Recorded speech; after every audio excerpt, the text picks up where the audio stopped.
చేసేది ఏంటంటే communist party అనేది ఇది శాశ్వతమైనటువంటి పార్టీ. ఇది శాశ్వతమైన పార్టీ. అధికారం ఎప్పుడు వస్తుందా అనేది కాదు. అధికారం కోసం ఒకవైపు పోరాటం చేస్తూనే మరోవైపు ప్రజల సమస్యలపైన పోరాటం చేసేటువంటి గొప్ప పార్టీ ఇది. దీనికి మరణం లేదు. కమ్యూనిస్ట్ పార్టీకి అంతం లేదు. ఎందుకంటే communist ideology is linked with human beings. Human beings అంటే మనిషి కోసం పుట్టినటువంటి సిద్ధాంతం ఇది.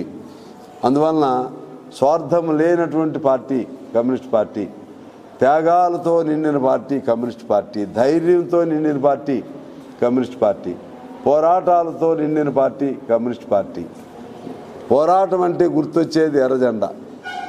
నేను ఒకటి చెప్తున్నా, మీరు ఎప్పుడైనా ఒకసారి, ఇవాళ ఎన్ని రాస్తారని కాదు, ప్రెస్ మీట్ మొదటిసారి కాబట్టి కొన్ని చెప్పాలని చెప్తున్నా.